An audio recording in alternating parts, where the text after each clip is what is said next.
What's up, everybody?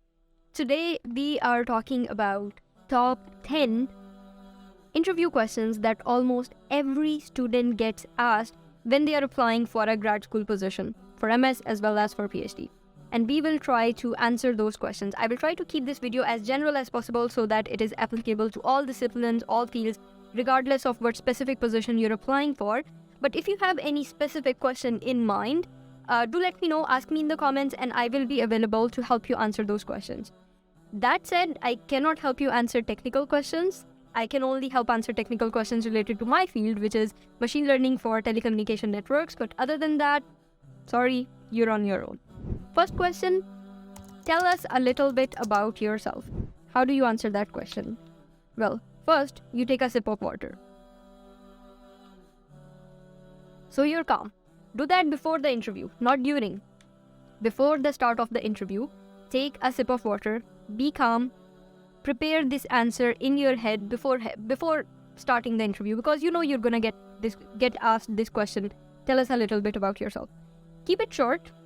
Try to keep it maybe 30 seconds to a minute maximum. Sometimes they are expecting a short answer, sometimes they want to know as much as possible, so just try to read their face expressions if they want you to continue.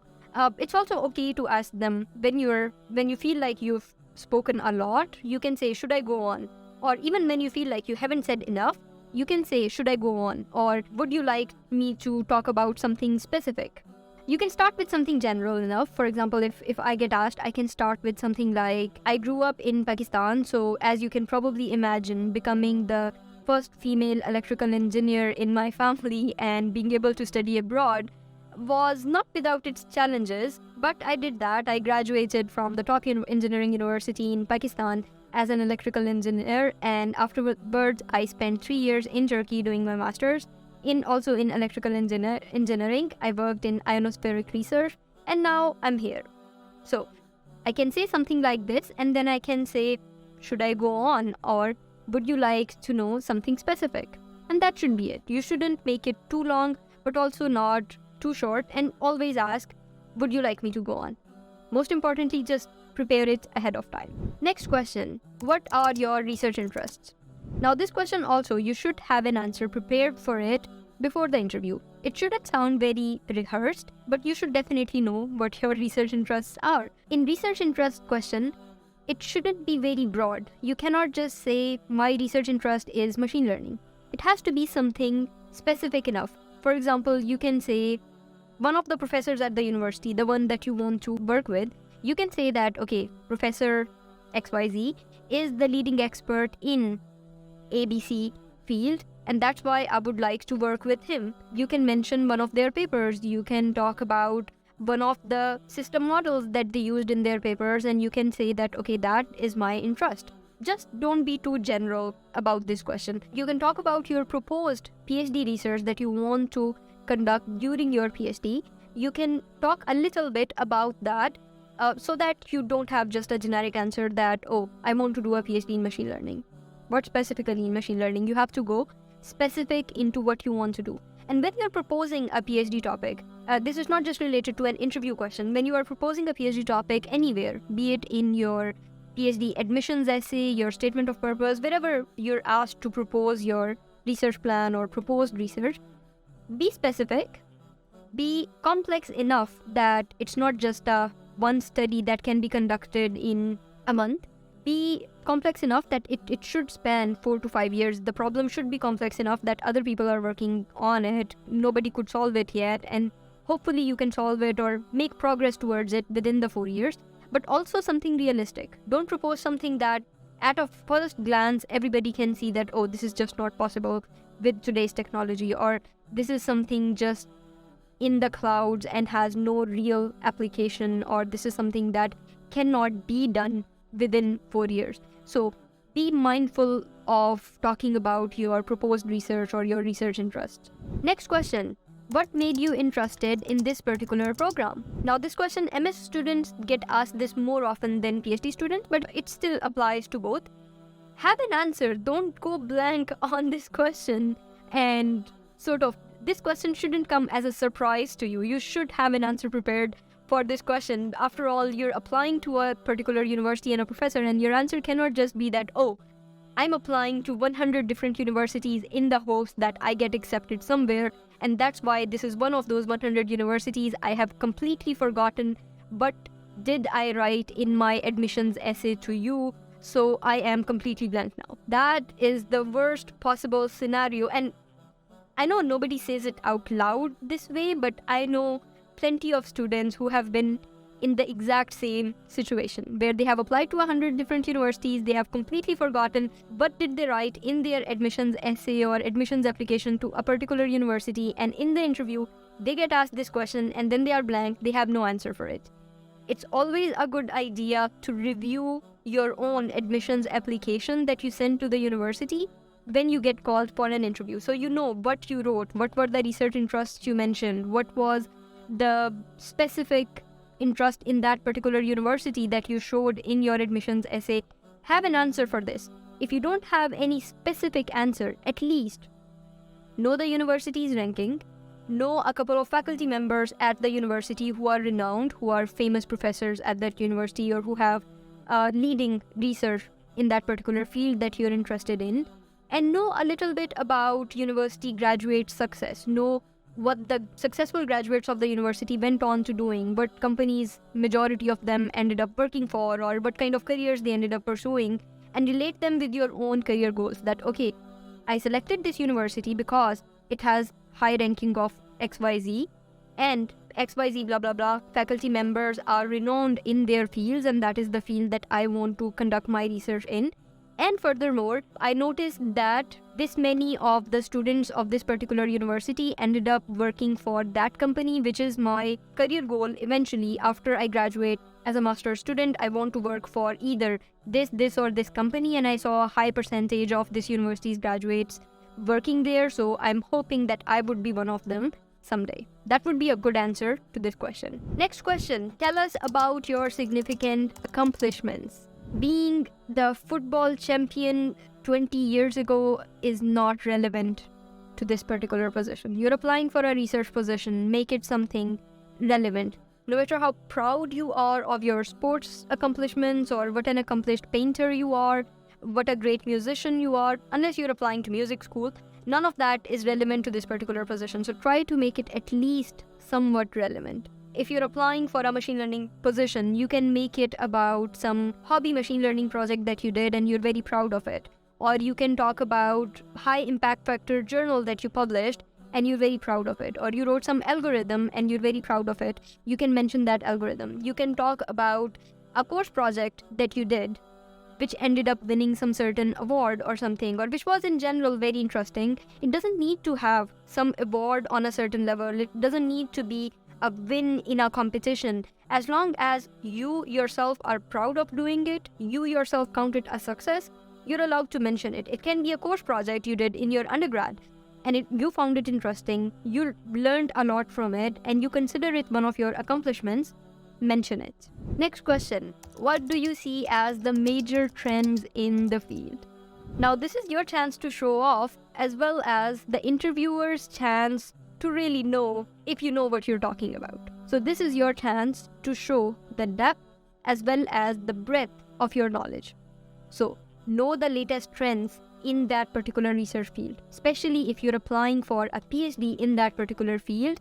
Know the most significant works, know the most significant researchers, know the most significant algorithms, know the most significant trends that are right now hot topics in that particular field. Off the top of your head, you should be able to name at least a couple of professors who are doing bleeding edge, cutting edge research in that particular field, because that shows that, okay, you know what you want to work in. So know a couple of names, know a couple of journals, maybe know one or two research papers that recently, created some hype or made some breakthrough technology in your field. Know about your field before you answer this question. And the perk with all of these questions are, you're gonna get asked these questions, so you can prepare ahead of time. You have the time to do the research. Nobody knows all of these things just off the top of their head. Whoever is talking about these topics and seems like they have a lot of knowledge, It's because they prepared themselves. They studied, they prepared what they are gonna answer ahead of time, and now they are answering it and they seem very, very knowledgeable. So prepare for these interviews, do this type of research before every interview. And no type of research is wasted. Even if you don't get asked exact, specific, these questions with these words, the knowledge that you gathered, it will still come in handy. You'll be asked some other questions, some other version of these questions, and you will still be able to use all that research you did, all that knowledge that you gathered into answering some of the questions. So you will still come off as a very knowledgeable candidate in the end. What are your long-term career goals? And this is a little bit of a tricky one. This is somewhat one of those questions where you don't have to be 100% honest, where there's a little bit of a gray area, because most likely the people interviewing you are academics. It's a human nature that they won't like to hear that you hate academia and you have zero plans of ever working in academia. Nobody wants to spend 4 years of their life training you, knowing you have zero plans of contributing to the research, contributing to academia in the end. So even if your genuine plans are you just want to get a PhD to have a high enough paying job in the industry, maybe don't say it like that. Maybe try to keep a link at least somewhat with academia in the form of research. Maybe you want to become, you still want to work in the industry, but you want to gain some experience in academia as an ad hoc professor or as a visiting professor at some university for a while, or you want to work in the R&D department of industry and you want to publish some research papers, you want to lead some sort of R&D department as a research scientist or something. So if you are pursuing a research career, if you're doing a PhD, a freaking PhD in something, keep some certain little bit of link with research in the end. Next question, what are your strengths and weaknesses? Strengths, whatever your strength is, go ahead, say that. Weaknesses, for God's sake, don't try to mask your strengths and pass them as weaknesses, like, I work too hard, I work 24/7, I lose track of time when I'm working. Everybody knows they are made up, fake, bullshit answers that, excuse my language, nobody wants to hear. Be realistic. It is an acceptable answer to say, I'm not aware of any. None that stand out to me. None that I can readily point a finger at, or none that is obvious to me. That is a perfectly acceptable answer. You don't need to make up weaknesses. You don't need to create some strengths and mask them as weaknesses or something, or like, I forgive too easily, or you don't need to bring up your emotional trauma into answering this question. If you don't have any obvious ones, just say you don't know any. You're not aware of any. That is an absolutely acceptable answer. Or if you do know any, for example, if you have difficulty meeting deadlines, it's okay to say that. That creates realistic expectations. The professor, if he really likes your profile, he or she, if they hire you, they will know that, okay, this person has a little bit of trouble meeting deadlines, so maybe they won't be as hard on you with meeting deadlines because you were upfront about it in the interview in the first place. So you will also have a safeguard mechanism in the first place that, hey, professor, I did tell you in my interview that I have a little bit of trouble meeting deadlines, so I would appreciate a little bit of wiggle room, a little bit of margin next time you assign me some task.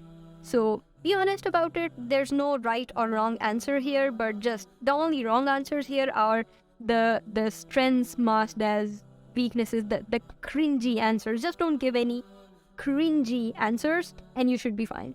Next question, and this will be one of those weird questions like, if you could have a superpower, what would you have? Or if you could change one thing, if you could be the president of the world in one day. They are usually in undergrad or master's more. In PhD, nobody really gets asked those questions, but there's still a chance that you will get asked some bizarre, quirky, weird kind of answer. Give an answer that is short and sweet and funny. This is your chance to make them laugh and chill out the vibe of the interview, even if it's going very intense. It will give you a chance to laugh with them and it will relax you a little bit. And them as well, because interviews are stressful matter. So take it as your chance to relax a bit, chill out a bit, laugh a little. When you have a smile on your face, you already look more confident. See, if I talk to you in this video with a smiling face, I would come off as a more confident person versus if I talk to you like this. Yes, you can answer that question. If you want to answer that question without making any eye contact, if I tell you like this, you need to, and I don't know, I think, so stammering, taking a lot of unnecessary pauses, not making eye contact, being a serious, dull face, break that by coming up with some sort of funny, quirky type of answer to this question. Next question, what else should we know about you? Don't give a blank answer that, oh, I think that's all. I think nothing really.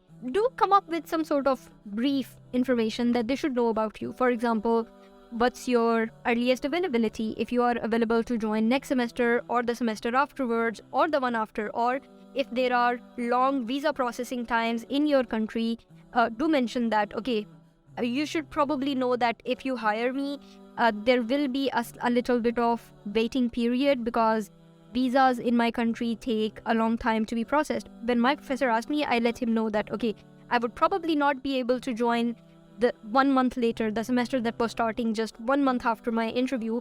I told him that visa processing normally in my country takes a long time, and my earliest availability because of that visa processing time would probably be the semester afterwards. So if you have something like this, some information that would impact, do have that ready at hand and let them know about it. That would also tell them that you came prepared to the interview. You envisioned being asked this question, what should we know? What else should we know about you? And you had an answer ready for that. Do you have anything that you would like to ask us before we end this interview? And also, please don't go blank on this. Don't answer it with, yeah, I think that's all. No, I have everything that I think I would like to know. If I have anything else, I'll ping you later. That's unprepared.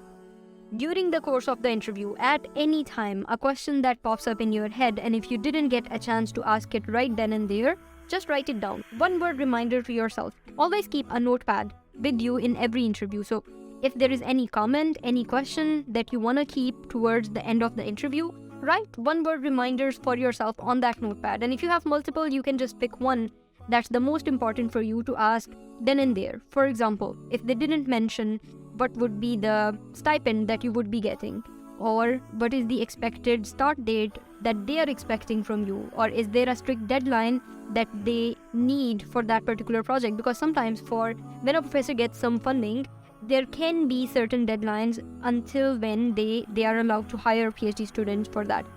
A rare scenario, albeit, but it's possible. So for the university, you can ask them, is there a deadline on the availability? Or you can, if nothing else comes to your mind, at least ask, when can I expect to hear back from you? And if I don't hear back from you by then, should I send you an email for a follow-up, or should I assume that I'm not selected? Ask some sort of follow-up question like, should I follow up with you? Or when should I follow up with you if I don't hear back from you about this interview? So that's a very reasonable question to ask. I hope this video helped you, but if you are not at the interview stage yet, and if you are at the stage where you are applying to different PhD positions, then you don't want to miss this video where I mentioned why as high as 96% MS and PhD applications get rejected without even being read. So don't forget to watch that video, and I'll see you in the next one.